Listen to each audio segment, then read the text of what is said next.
to the show. I cannot even remember for the life of me what episode this is, but this is going to be very interesting. So, my name is Dan Hafner, and let's see, your co founder. There we go. So, today's episode is going to be a little different. I do have a couple of stories. I think I'm going to save those for Friday's episode. But today I was posed with an interesting question from actually a listener of ours. And it was this: can AI really be your co founder? Interesting question, interesting thought, right? So I thought this would be a really fun episode to just kind of go through. So let's dive into that. Like, there's so many people building tools. There's so many people just like myself that are building tools for other people. Um, can AI be like? Can it be a co-founder? Can it actually fulfill that role? Like a lot of people, like basically, if you're a marketer, if you're the visionary person, you always had this obstacle of, well, if I can't build, if I'm not technical, I have to go get a partner. I have to give up equity. I have to go hire someone. I have to do this stuff. But can AI supplement that now? Can it actually be a legitimate tech founder?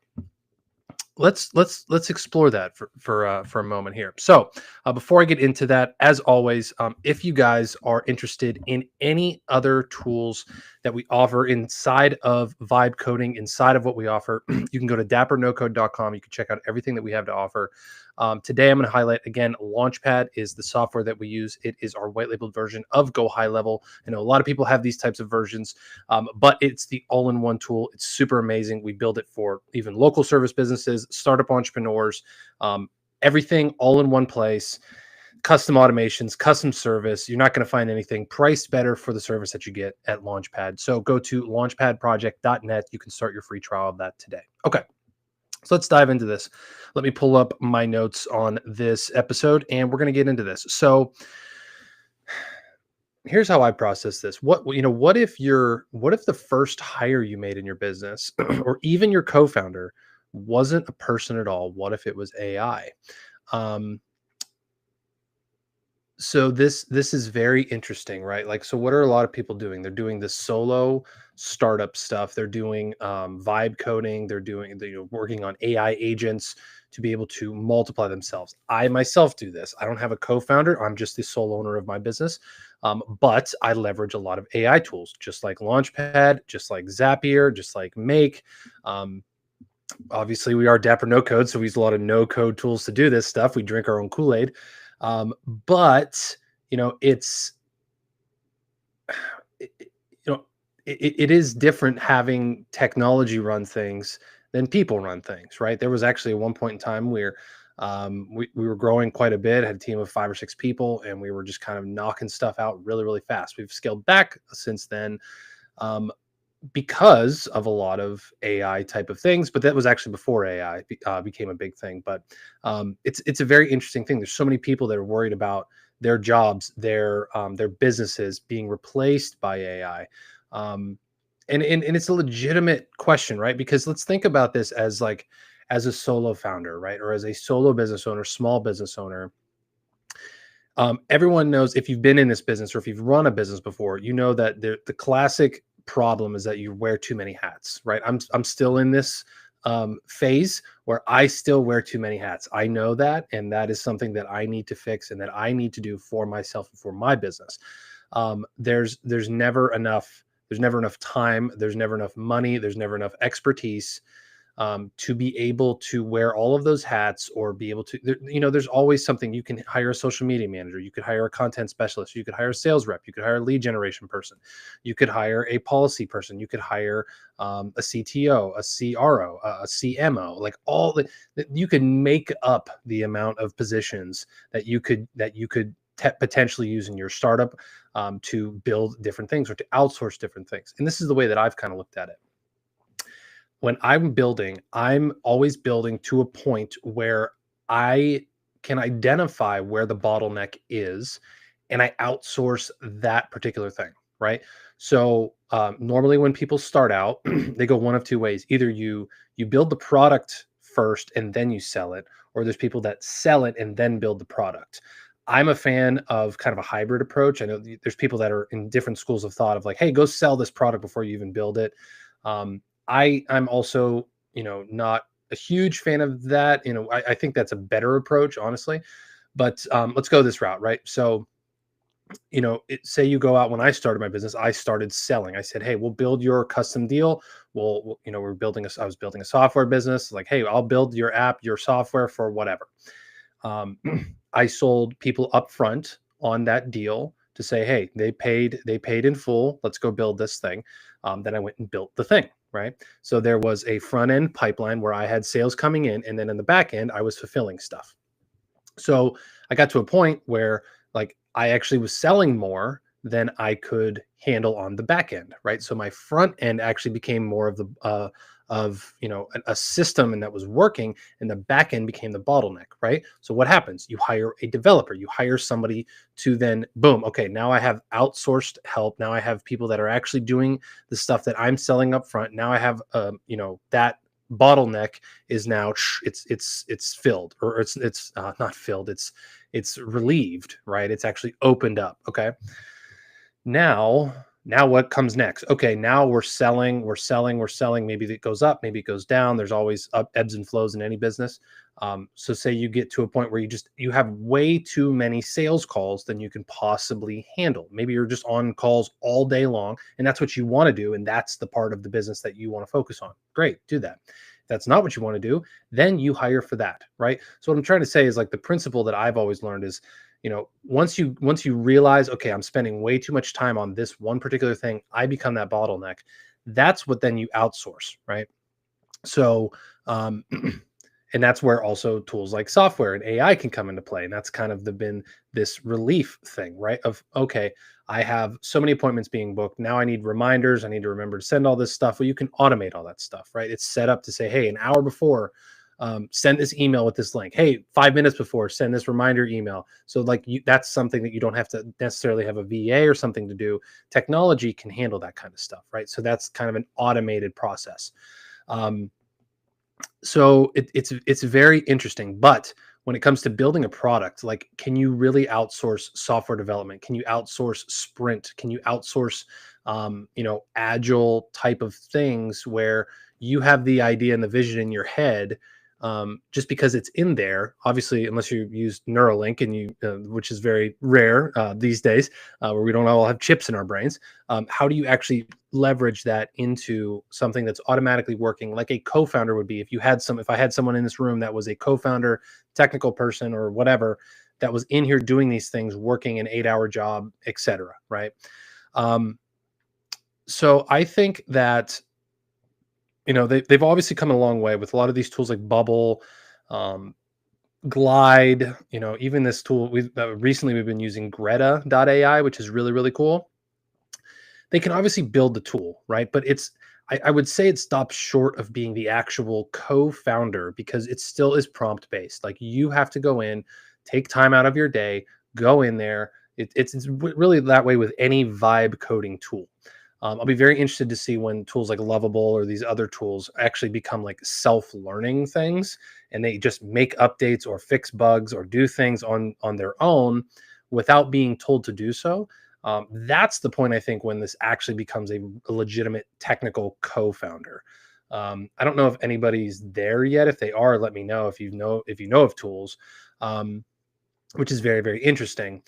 Um, but I think AI can actually serve as like a data scientist role in your startup, right? You can be a numbers cruncher. It can be a reporting guru, right? Building the dashboards, all these types of things. Once you build a tool, whether it's a vibe coding tool or no code tool or a custom tool, it is now self-updating, self-replicating, self-working to where it maybe not self-replicating, but it's, you know what I mean? It's gathering and it's assimilating data, and it's presenting it to you in a form that I, as the business owner, can understand and take action with and work with, right? So I think a data scientist role is definitely a role for AI. I think a marketing partner is really one where you can use a lot of these tools that you just prompt a tool and it builds the website, and then off you go. You can link it in with all of your things. And then you can also set up, I think this has been like a form of AI that's been around for a long time, is simple Facebook ads, simple Google ads, LinkedIn ads, YouTube ads, whatever the case might be.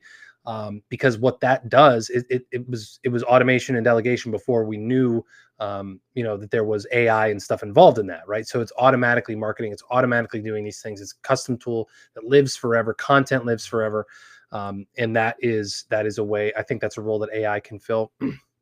I'd be very interested to see what kind of ops managers or operation managers, back end managers that AI can fill, because I still think that that is a role that probably has to be filled by humans, right? Like I need a bunch of tasks all day long that are done in certain client accounts with certain things, custom things. I have a Slack message waiting for me right now from a client that I have not been able to look at because I'm on this show, right? Now, if there was something else, I actually haven't taught my team to, look at that, but now Slack has AI things where it could respond to that in kind and with my tone of voice and with the things that I train it on. So that is a role. The customer service role is a very interesting role for AI as well. Is it an actual technical co-founder role? I don't know. I don't know. I mean, it can definitely be something that is heavily leveraged, but I think in the next 4 to 5 years, well, when things learn to self-replicate and build and do these types of things without me having to be there while I can be sleeping, that's interesting. Like that's an interesting thing. But let's be real. Like AI is not perfect. It still needs direction. It still needs correction. It still needs instruction. Right? It needs those things from a human input standard. And honestly, that's okay. I think that's good for now, and that's the way that it should be. I don't know if, I mean, when we get to a point where that's no longer needed, I think that's what everyone's scared of. I think that's the point where everyone's like, the robots are going to kill us all, right? I think that's kind of where it is. Um, However, I will say this: I do think that there's a thing called technical debt that can be a very interesting thing. We have it in our company, where you build up systems, you build things, you get certain software, certain tools, and you end up not using them. They become like zombie things, right? That's called technical debt. You have all of these tools that are just kind of out there, not doing a lot of things. Automations that are built and maybe turned off or never working. There's just all these things in there. Like we used to run a webinar very consistently. That's kind of technical debt now because that's all built in there, but not being used, right? So that's just kind of something that's just out there, not really being leveraged at the time. That's just one example I can think of. But it is interesting to think that an AI agent as a co-founder really doesn't have emotional buy-in. It doesn't have to have a salary. It doesn't have to have benefits. It doesn't have to have time off. It doesn't have to have those types of things, which are really attractive for a startup founder. But it's also like there's something about two or three people getting together and working on a project and pouring their blood, sweat, and tears and times and mornings and evenings and weekends and all this stuff into something, and then having it succeed and having it be successful, going and raising funds or becoming the new Lovable kind of thing or a ChatGPT thing, right? There's something that's really interesting about that, and I think the people that learn to use AI more of the Swiss Army knife for all of the different things are going to be probably faster to market, faster to success than just being reliant on one thing, right? It's like a Swiss Army knife kind of idea. So yeah, this is interesting, but yeah, I think the more advanced AI gets inside of like voice to prompt will be really interesting. Like ChatGPT's app is really, really interesting with this. If you haven't used it yet, you can go into voice mode and it's really amazing. Like it actually responds in tone and with thought, and it's kind of freaky. But like I said, if you're there with two or three people and you're actually working with people and you're talking and you're having conversations and bouncing ideas off of each other, um, AI can fill that role a little bit, right? You do still have to prompt it. You have to start these conversations. It's not just going to come to you with a prompt. At least, yeah, that would be if ChatGPT just started prompting me, I'd be really, really freaked out right now. But like, there's an example, new client we just brought on. We're literally helping them talk their app into existence, right? Like I won't give the details of it because we're still under building it. But there is, a tool where we're having AI and no code basically give our clients these insights and the ability to build stuff, hand in hand with us, that he really couldn't have afforded through like an entire data team, an entire development team and stack. Um, and it's pretty amazing, right? Like you can take tools like Fathom, like Otter.io, and be able to translate that into software, and it's freaking nuts. It's absolutely wild. So but he could he do that on his own? I don't know. Maybe. Are we helping step in and bridge that gap between where he is and where he needs to be? Yes, absolutely. So there's still a role for humans to play, even though it might not be the entire thing anymore. I still think there's a role for humans to play there. So, um, yeah, interesting. Here's the big question I keep thinking of, right? I think here's the $1 million question. If AI can handle 60 to 70, maybe if say let's say if AI can handle 75% of what a technical co-founder actually does, do you still need one? Like, do you actually need another human technical co-founder? It's an interesting question. It's an interesting question. I think here's the things that I think a human technical co-founder can fill that AI cannot. Okay. One, I think, is vision. Obviously, I think that there's human insights, there's human intuition that AI cannot replace at this point in time. And I don't know if ever will be. I've mentioned this before on the show. I think a technical co founder can see those things, can have that intuition, and can be that role that AI can't really be. I think trust is another thing um, that a human technical co-founder brings to the table that AI might not be able to. As we've mentioned, there's times where you can be using vibe coding tools and you tell it to make a change, and then it breaks everything else over here. Um, that I mean, people make mistakes too. Don't get me wrong. Don't. I'm not trying to say that AI sucks and humans are perfect, but AI is not perfect either, and humans are not perfect. So, but is the level of trust going to be higher or lower in a human or in an AI agent right now? I don't know. I don't know. I think that there's pros and cons to each, but I think like the human trust level is obviously higher for me at this point in time. Um, I think I think sales has a lot to do with that. Is a role that humans I think can fill in a different way than AI, or where human technical co-founder is still critical because think about like in this kind of ties into my fourth one is investor relations and customer relations, because ultimately every product is selling to humans. AI is not a consumer of your product right now, at least maybe not 99% of them.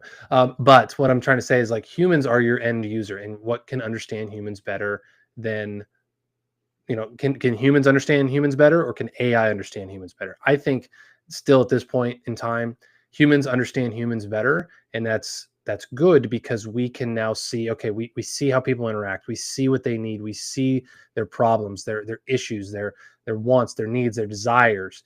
And we, as a technical co-founder, you can actually be in a better position than AI to empathize with that, to build things that are going to solve that in a lot better of a way. Um, that's funny. And then I just get a job alert for co-founders needed. That's pretty good timing. I like that. I'll have to read through that job post when I'm done. So I would say here's my takeaway for you guys today on this one. Here's my thoughts. Can AI be your technical co-founder?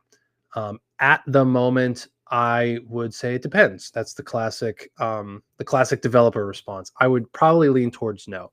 I would say start treating AI more like your junior partner rather than a co-founder, right? You think about a law firm; they don't just bring on a new partner and then, or bring on a new employee and then make him a co-founder partner today, right? They have what's called a junior partner, where you're not with the big dogs yet, but you're a junior partner, and then after so long, you work up and you become an actual partner. I think AI kind of can be that same way, right? Treated as a technical or as a junior partner rather than just the actual co-founder. Don't be super over reliant on it. Trust yourself more than you trust the AI. I still think it's much of a better use to offload, repetitive, complex tasks, those mundane things that you and I don't want to do. It's phenomenal for those types of things. It's way better than humans in so many ways with those kind of things. And that's what you should be, really, really leaning into and leveraging it on as far as that goes.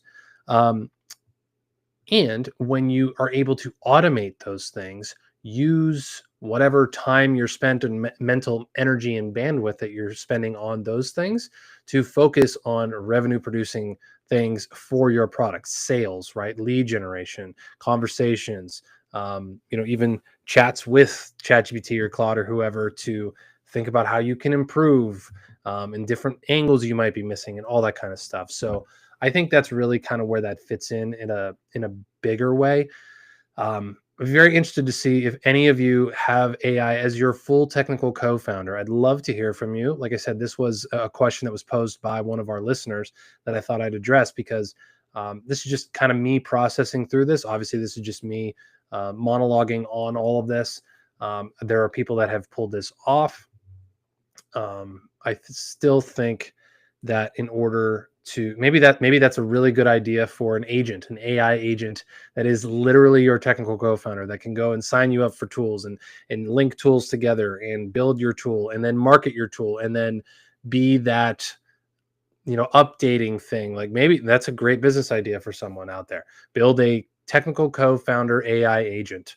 You'll probably make a ton of money if you can figure that out. So just a free idea for you guys on this episode of this. So yeah, I think in the next 5 to 10 years, I think this is just my opinion. I think that the people who learn to work side by side with AI, who learn to manage it, just like you would manage a person or a team, I think are going to be the most successful ones that come out of this AI boom and this revolution.